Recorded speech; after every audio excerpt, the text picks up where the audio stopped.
जब परसों यहाँ धरना में आए तो हमने सोचा लो जितनी महिलाओं को जानते हैं अपना एक ग्रुप बना लें।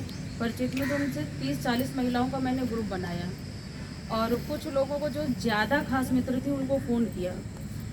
मतलब अच्छा खासा व्यवहार मेरा उनसे ख़राब हो गया। ऐसे उनके जवाब थे कि इतने बड़े बड़े संगठन थे और इतनी भीड़ थी तब तो कुछ नहीं हुआ है, वहाँ 4 आदमी बैठ के क्या कर लोगे। हमने कहा हमने इस उम्मीद से आपको फ़ोन नहीं किया है, हमने इस उम्मीद से आपको फ़ोन किया कि आप मेरा उत्साह बढ़ाइए, ना कि मेरा उत्साह गिराइए। उनसे मेरे नहीं तो हम यही लिए ये इसलिए आए कि एक महिला अगर चाह जाए तो बहुत कुछ कर सकती है। नहीं, पुरुष जो है 10 महिलाओं को इकट्ठा नहीं कर सकता, लेकिन एक महिला 20 पुरुष को इकट्ठा कर सकती है। अगर हम चाह जाए अपने ब्लॉक से तो 10 आदमी लेके आ सकते हैं, अगर हम जागरूक होंगे, है कि नहीं है। अब जब महिलाएं ही सो रही हैं तो हमने कहा आपको जरूरत ही नहीं पैसों की, आपके पास व्यवस्था होगी, आपको 10,000 में आपको गुजारा हो रहा है, इसीलिए आपको ज़रूरत नहीं है। कुछ नहीं तो बहाने बताएं, कुछ नहीं वो बताएं। और रही बात परेशानी की, तो परेशानी बहुत है। हमारे साथ तो इतनी है कि हम रोते भी नहीं है। हम अपने आप को मजबूत किए हैं, बहुत मजबूत किया हुआ है। मेरी अभी मम्मी 1.5 महीना पहले ख़त्म हुई है। मेरे हस्बैंड नहीं, मैं डिवोर्ड हूँ।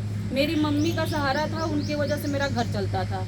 1.5 महीने पहले वो ख़त्म हो गई। मैं छुप के रोती हूँ, बच्चों के सामने नहीं रोती। मेरे 2 बच्चे हैं।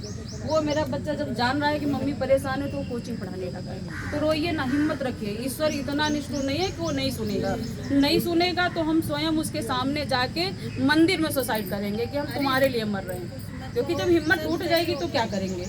फिर यही मेरे पास ऑप्शन बचेगा। फिर हमने TST ज्वाइन किया। उसके लिए हमने कहा क्या पैसों के लिए मुझे मरना पड़ेगा। मैंने यहाँ तक प्लानिंग बना ली कि 1 साल हो गया मेरा, मैं सुसाइड कर लूँगी, मेरे बच्चों को पैसे मिल जाएंगे। क्योंकि मेरे सर पे लोन भी है, मेरे सर पे लोन भी है। 8,500 मेरी EMI जाती है, मेरा 2,000 बचता है, जिसमें मेरी मम्मी हेल्प करती थी तो मेरा घर चलता था। 1.5 महीने से मैं सोच नहीं पा रही हूँ कि घर कैसे चलाऊँ। तो बहुत टेंशन में है, चारों तरफ दिमाग लगा। बच्चे मेरे पास लेटते कि मम्मी उठ के कहीं जा तो नहीं रही, मम्मी कुछ करेंगी नहीं, लेकिन रोते नहीं, बिल्कुल नहीं रोते हैं। तो रो नहीं, हमें अपना अधिकार छीनना है, कैसे भी छीनना है। कोई नहीं जाएगा, मत जाए, मैं अकेले जाऊंगी। हमने तो यहाँ तक कहा कि हमें कोई योगी जी के पास लेके चलो, मैं उनसे बात करूंगी कि इस बात की सजा मुझे दे रहे हैं आप। मैंने कौन सा गुनाह किया है, मैंने कौन सा गुनाह किया, किस चीज़ की आप सजा दे रहे हैं। अगर हमसे गलती हुई है तो भाई क्षमा मांग रहे हैं। हम आपको मना रहे, कैसे मानेंगे बताइए। जैसे मानेंगे हम वैसे आपको मना लें। लेकिन वहाँ भी हमारा प्रयास विफल रहा। कई लोगों के माध्यम से कहा कि हमको मिला दीजिए, चाहे सचिव से मिला देंगे, मंत्री से मिला देंगे, कतई नहीं मिलना मुझे योगी जी से मिलवा दीजिए। कोई नहीं मिलवा रहा है। एक बार मरने से पहले उस व्यक्ति से मिलना जरूर चाहेंगे कि हमारी खता क्या है जिसकी सज़ा मुझे मिल रही है। मैं जीना चाहती हूँ और मुझे मरने के लिए मजबूर कर रहे हो। क्यों कर रहे हो बताइए, मेरी सज़ा बताइए कि किस वजह से मुझे सज़ा दी जा रही है। मैंने क्या गुनाह किया। मैंने ये गुनाह किया कि मैंने शिक्षा मित्र का पद ज्वाइन कर लिया।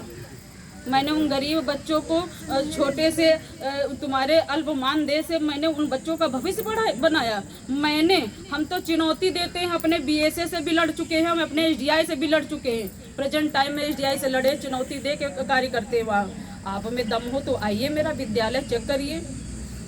सब कार्य करते हैं, जहाँ निपुण का होता है वहाँ हमें घुसेड़ दिया जाता है। वो कार्य करते हैं, झगड़ते हैं, कार्य करते हैं, सब कुछ करते हैं। उसके बावजूद भी मेरे साथ ये क्यों कर रहे हो शिक्षा मित्रों के साथ, जब हम इतनी योग्यता रखते हैं। या तो कह दो आपके बस में नहीं, हम नहीं कर पाएंगे, तो हम दूसरा रास्ता अपना लेंगे। हमको क्यों उम्मीद में हमारे इतने साल बर्बाद कर डालें। बच्चों का भी भविष्य नर्क में जा रहा है और हमारा तो नर्क में चला ही गया है। सेंस खो बैठे हैं कि हमें किससे कैसे बात करनी है, हम किससे क्या करें। समाज में बैठने से डरते हैं, किसी के घर जाने से डरते हैं। छुट्टियां चल रही हैं, अपने नाते रिश्तेदारों के यहाँ डरते हैं बात करने में कि जाएंगे पूछेंगे क्या हुआ तुम्हारा, क्या जवाब देंगे। शर्मिंदगी होती है, शर्म आती है, नजरें नहीं उठा पाते। क्या गुनाह किया हमने, कोई पाप किया है जो हम नजरें नहीं उठा पाते हैं। तो बस यही कहना चाहते हैं कि या तो बेशरम जो घर में बैठे हैं वो आए धरना में, और नहीं सहयोग करना चाहते हैं तो मेरा मनोबल ना गिराए। नहीं आना है मत आइए, घर में सो जाइए, मेरा मनोबल मत गिराइए। और अगर जिसके अंदर जमीर जिंदा है वो आए। संगठन ना खेले, संगठन बाद में खेल लेना बहुत पड़ा है। अभी नहीं, अभी पहले अपना सम्मान बचाइए, उसके बाद दुकान चलाइएगा। धन्यवाद।